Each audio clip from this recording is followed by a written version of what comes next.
What's up, guys? Tim Little. Welcome back to TacticalBassin. Today we are talking winter fishing.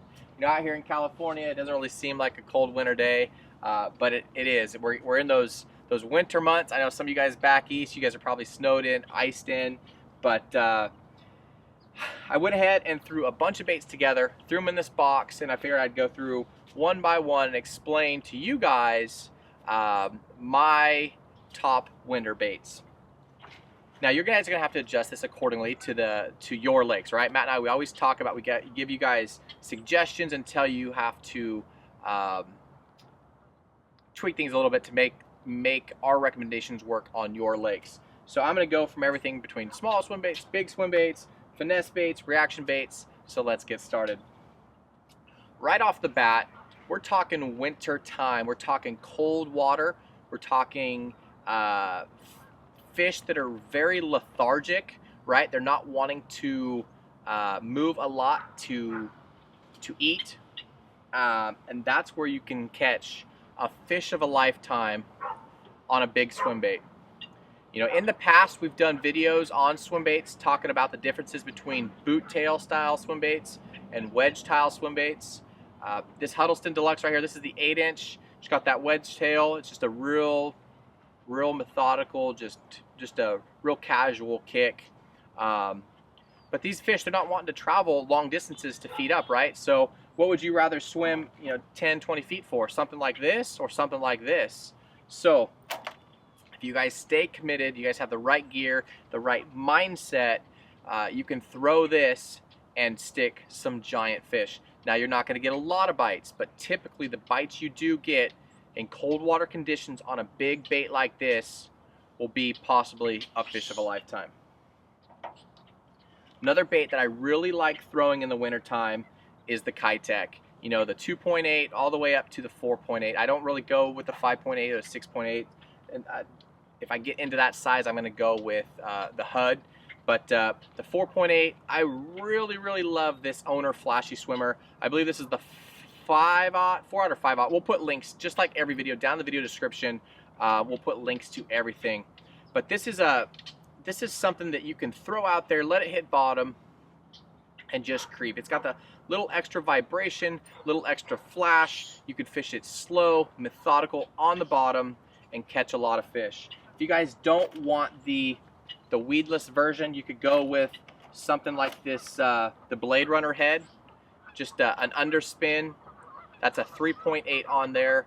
You got the exposed hook, so if you're fishing open water conditions, you're on a deep reservoir, you're fishing suspended fish, spotted bass, I would go with the exposed hook. The underspin is a great way to set your bait apart from the other bait fish that you're trying to mimic. So swim baits, we kind of got that covered. If you guys are reaction fishing, say you pull up on a point, a wind-blown point, an A-rig, right? Alabama rig. I don't know, you guys will have to check your state's regulations.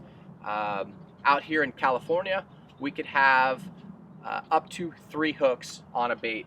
So an Alabama rig, fired it out there, just creeping, twitch. That is a great way to put a lot of fish in the boat and catch some giants. Down in the video description, we'll link to some of the A-rigs that we like to throw, bladed, non-bladed, and some of the baits and heads we like to put on them. But say you pull up to a windblown point and you want to throw a reaction bait. If you're not going to throw an Alabama rig or a swim bait, a rip bait, something that you can get those fish to react, right? You've heard Matt and I talk about it, preach on it a lot with our underwater videos. You can see those fish, they just track the bait, but if you can get that bait to do an erratic movement or something that triggers that core instinct that overrides their thought process and their smarts, their brain, right? You can get those fish to commit even though they don't want to, and a rip bait, a jerk bait, is a great bait for that. Now, in the winter time, these cold water months, you're going to want to work that very methodically. Again, those fish are cold. They're not wanting to travel those long distances, so you don't want to rip, and just take that bait away from them. You want to pop, let it sit 5, 10, 15, 20, 30 seconds. pop, and sit. Let those fish just kind of come. Give them time to get to that bait. Twitch, twitch. Slow down on the rip bait presentation. Just like all these baits, we'll give you some of our favorite cold water rip baits. All right, that pretty much covers reaction baits. Now let's talk about finesse baits. You know, in the past we've shot videos, our top 5 winter baits, our top 5, you know, finesse winter baits. This is just kind of a package everything into one video. So I'm going to talk to you guys about the 3/4 ounce football jig. I like 3/4 ounce. You stay in bottom contact. You can feel what's going on. I like to throw these in deeper reservoirs in the wintertime. When the fish are down on bottom, 25, 30, 35, 40, 50 feet, right? That 3/4 ounce, you can get down, you can stay down, and just drag. Again, just like the reaction baits, give these fish time to get to these baits. You're not going to want to hop. You know, you're not going to want to fish them real erratic or real aggressive like you would, or like we've taught you guys to do in the warm months. So 3/4 ounce finesse jig. I typically pair this up with something with a little bit less action. This is actually a Yamamoto grub. You could go with a Reaction Innovations beaver, some type of creature bait. A jig is a good wintertime producer. If you want to branch off from the jig and you want to go with just a football head or a little ball head and then put a little grub on there, this is just a little 1/4 ounce ball head. You can throw this, you can get away with throwing this on light line and spinning gear. So you bank fishermen, you guys that are hiking the shoreline or walking out to a point, fire it out. That is a great finesse presentation for the winter time. Again, paired up with the little twin tail grub. What else do I throw in here? Oh, I missed one on the swim baits. Little 1/4 ounce head, little high-tech 2.8, 6-pound test, 8-pound test on a spinning rod. It's pretty hard to beat that, you know, year-round actually. But that little 2.8, little 1/4 ounce head, 3/16 ounce head, it's a fish producer. Sticking with the finesse stuff, let's talk about tubes. We've done tube videos in the past. Again, everything, I can't emphasize this enough, everything you're fishing in the wintertime, you're going to want to slow down. A tube, you know, you're not snapping it, you're not hopping it. This is just a different presentation, a different profile than a jig. Got a little different action, and I keep it real simple on my tube colors. I will have kind of a do-nothing greenish color on bright sunny days. I will have like a brownish cinnamon purple color on cloudy days. Again, down in the video description we'll link some baits, some colors that we recommend for you guys. But a tube, a gets it, great bait. Now I know I'm just going through the gauntlet here. I'm just throwing a bunch of baits, different styles. Again, this is for everybody. You swim bait fishermen, you got some baits in here. You spinning rod finesse fishermen, we got some baits in here. But it's a great way. You know, out here in California, our lakes are pressured, and you have to be very versatile, right? You can't just go to a lake with a mindset with your blinders on and force feed them. You gotta go there with a spinning rod to a swim bait rod and everything in between and figure out what those fish want. Real quick, a spoon. Yeah, out here in California, the deep reservoirs, we get those fish that they're chasing bait. They got bait schooled up, but they're suspended in 40 or 50 feet over 150 feet. And if that's the case, a spoon. This is the Bladerunner dust spoon, 3/4 ounce, 1.5 ounce. Get down vertically. You can video game fish them. And you guys, we've shot videos in the past working a spoon, but if they're wanting a spoon, if they're eating a spoon, they're eating that suspended bait offshore, you can get well in a hurry with a spoon. You know, a bunch of fish, big fish, and it's a fun way to fish. Same thing, a drop shot. You know, how can I leave a drop shot off of this list?